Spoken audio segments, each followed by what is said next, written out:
जैसे तुम कहीं फंस गए, गलती हो गई तुमसे, माया ने फंसा लिया, अब निर्भय हो जाओ तुम्हारा अपमान होगा, तुम्हारी निंदा होगी, कुछ नहीं बिगड़ेगा, लेकिन पूरा जीवन बर्बाद नहीं कर देना। प्रभु के भरोसे हो जाओ कि यदि आपको अपमान और निंदा करवानी तो करवाओ, और अब लो नसानी अब ना न सही हो, मैं समझ गया, अब आगे बढ़ूंगा, नहीं रुकूंगा, कुछ भी हो जाए, प्राण चले जाए, सभा में अपमान हो जाए, तो भी मैं रुकने वाला नहीं। समझ रहे? प्राप्त अनर्थ की निवृत्ति की चिंता में नहीं रहना तुम्हें। अगर तुमसे अनर्थ हो भी गया है तो तत्काल आगे बढ़ो। तुम्हारा इष्ट वो तो जान रहा है ना, पकड़ो उसी को।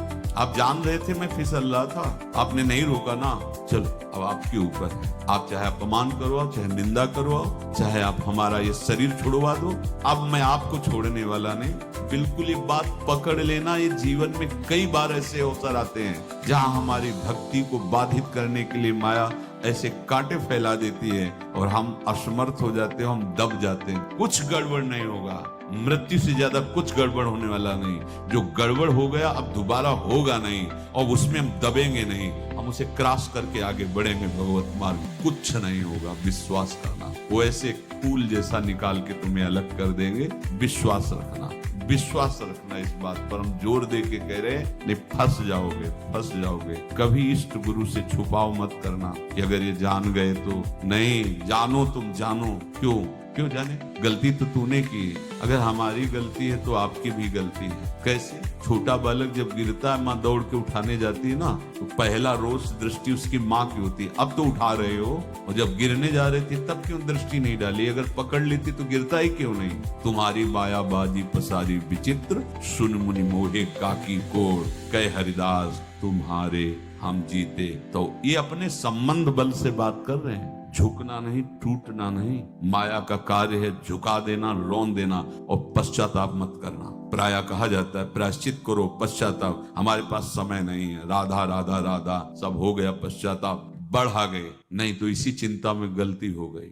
गलती हुई तब समय नष्ट हुआ, अब वर्तमान में उसका चिंतन करके नष्ट करो, और आगे के चिंतन की गुंजाइश नहीं रह गई, क्योंकि आप अपने हृदय को इतना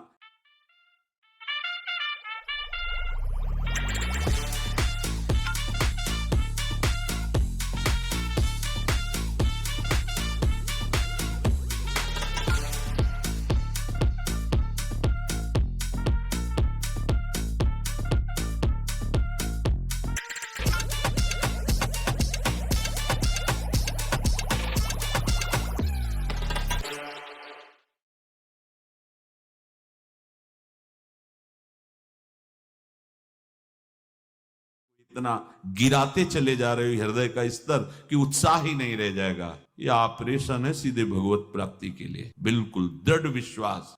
तुम्हें अब अपनी चिंता नहीं करनी। बैठा लो, हृदय में बैठा लो। अगर भगवत विश्वास नहीं तो घबराहट पैदा हो जाएगी, भय हो जाएगा, विषाद हो जाएगा। अरे कितनी बार संसार में अपमान हुआ है, कितनी बार सम्मान हुआ है। ये कुछ सम्मान और अपमान कुछ अस्तित्व तो नहीं रखता। अब हरि नहीं छूटेंगे। भाग हरि की तरफ, भाग। बिल्कुल परवाह न कर, भाग। किसी के फंदे में मत फंस, भाग। ये अंदर की पुकार है, अंदर की बात कह रहा हूं। ये मन बहुत बदमाश है। पहले तो लुभायमान करके सुख में बंधाता है, और फिर भय और संकट विषाद में फंसा देता है। प्रभु का विधान संदेह युक्त नहीं होता।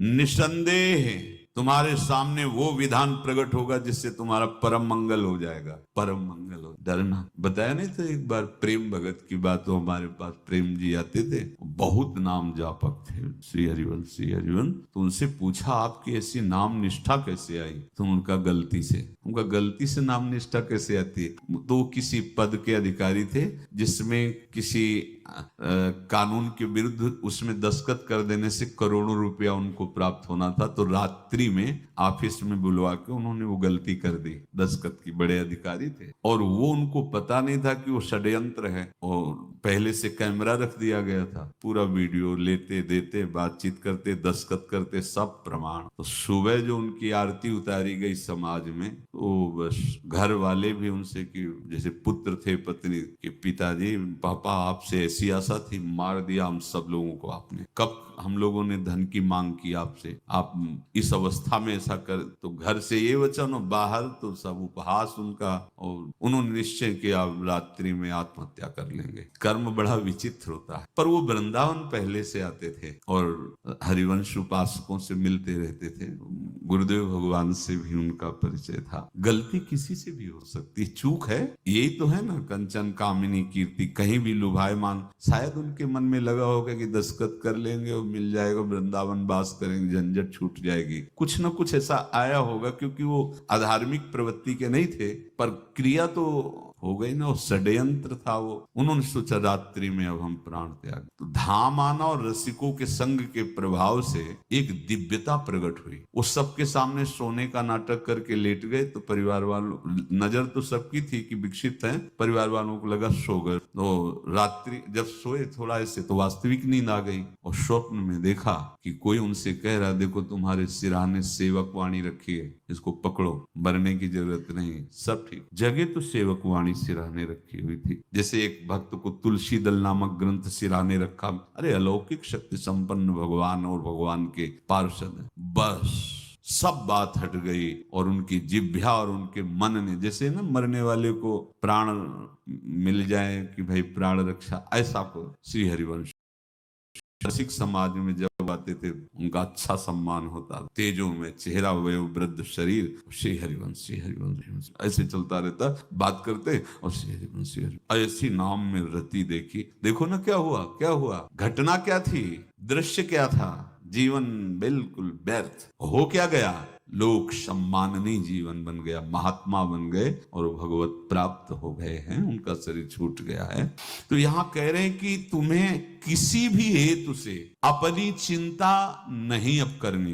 प्रभु का विधान निसंदेह परम कल्याण में होता है, तुम्हें संदेह नहीं करना। कड़ुआ हो सकता है लेकिन अवसर तो मिल जाएगा श्री जी की तरफ भागने का। हम अपने को अच्छा साबित करने के लिए पूरा जीवन लगा दें, नहीं भाई, हम नीच आचरण वाले पर हम भागेंगे प्रभु की तरफ, लोक पावन करने वाले महात्मा बन जाओगे। सतरति सतरति छा लोकांत, इसको बैठा लो जीवन में, काम ये वस्तु काम आएगी, क्योंकि विपक्ष जोरदार है, माया कोई साधारण नहीं है। विश्वासी साधक का भगवान स्वयं जुम्मा ले लेते हैं। विश्वासी साधक का भगवान स्वयं, देखो अपने मन में तुम किसी प्रकार की चिंता न रख करके ये आज से विश्वास कर लो कि अब मेरे जीवन में जो होगा, मेरे प्रियाजू के द्वारा किया हुआ विधान परम सुखप्रद होगा, परम मंगलमय होगा। विश्वासी भक्त का जब ये स्वभाव निश्चय हो जाता है कि मेरे प्रभु जो करेंगे वो मंगल करेंगे, तो परिस्थिति बुरी दिखाई दे सकती है, परिस्थिति भयावह दिखाई दे सकती है कि अब तो सब गया ऐसा लगेगा, लेकिन वो बहुत बड़े के हाथ में नियंत्रित है परिस्थिति। देखते देखते उस परिस्थिति का परिणाम निश्चिंत, निःशोक और निर्भय कर देने वाला हो जाएगा। भयभीत मत होना। बहुत ही अमृतमयी बातें हैं, अगर अपने साधन पथ पे हम इनको आदर्श मानकर चले तो बहुत जल्दी आनंद आ जाए। किसी भी अड़चन को तैयार रहो, ये काल क्षेत्र है, मृत्यु क्षेत्र है, कुछ भी कभी भी कहीं भी कैसे भी सबके सब मर सकते हो। अभी यही खंबा टूट जाए, बिल्डिंग गिर जाए, सब मर जाओ। कहां जाओगे? जहां ऐसे सुन रहे हो ना, ऐसे निकुंज में चले। अब हमें किसी भी अड़चन से कोई भय नहीं, किसी भी अड़चन से भय नहीं। आप ये खिलवाड़ मत समझे, किसी भी अड़चन कोई तुम्हें नहीं रोक सकता आप श्री जी से मिलने के लिए। ये आगंतुक भय एक स्वाभाविक होता है। जैसे पूज्य श्री मंगनानंद जी सरकार सेनपुर, बहुत उच्च कोटि के ब्रह्मलीन महापुरुष, तो एक चौकी पर ऐसे बैठे हुए थे और बहुत से ऐसे संतजन परमहंस सब बैठे हुए थे और ब्रह्म चिंतन के विषय में चर्चा चल रही थी। तो एक संत आगंतुक आए ऐसे गंगा किनारे। तो उस समय स्वामी जी कह रहे थे मंगनानंद जी कि एक होता है विचार भय, वो संतों में कभी नहीं होता है। और एक होता है तात्कालिक भय, वो सबको व्याप्त हो जाता है। तो उन्होंने कहा कि स्वामी जी, वैसे हम आपका आदर करते, लेकिन इस बात पर हमारा मतलब मन नहीं बैठ पा रहा है कि जो ब्रह्म स्वरूप को जान गया उसको विचार भय तो होगा ही नहीं, लेकिन स्वाभाविक भय कैसा हो सकता है? तो सिद्ध पुरुष थे। उनका स्वामी जी बैठो, प्रसंग पूरा होने के बाद फिर आपका उत्तर हो जाएगा। ऐसे चौकी लगाई, बैठे, और बैठे थे बट वृक्ष के नीचे। तो एक जैसे बाज है, गीद पक्षी है, उस समय तो वो संध्या का समय था, आके ऐसे जे ही बैठा तो खरबर खरबर वो डाल, तो महाराज चौकी के नीचे हो गए, जो गंगा किनारे से आए थे ना। तो कहा स्वामी जी, ये विचार भय है या स्वाभाविक भय है, या आपको ब्रह्म चिंतन या ब्रह्म बोध नहीं? तो हंस दिए, बोले उत्तर मिल गया। ये स्वाभाविक, जैसे अभी बंदर चीख दे तो सब घबरा जाओगे ना, विचार भय नहीं है ये आगंतुक स्वाभाविक भय। भय विचार भय।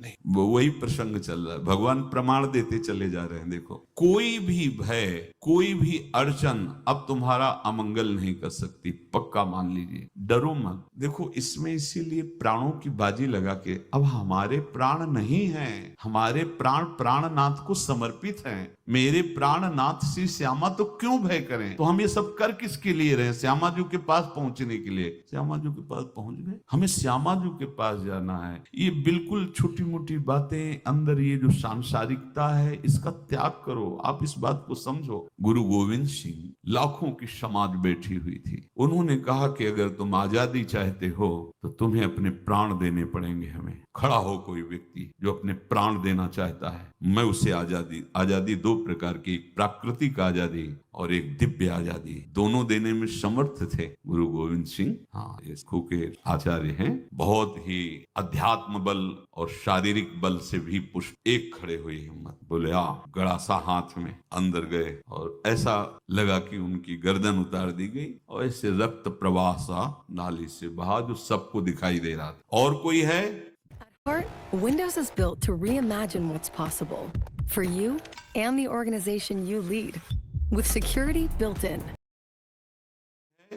जब पता ही चल गया कि गर्दन उतारी जा रही, रक्त प्रवाह, वो कहते मुझे तुम रक्त दो, प्राण दो, मैं तुम्हें आजादी दूंगा। 2 3 4 5 अंदर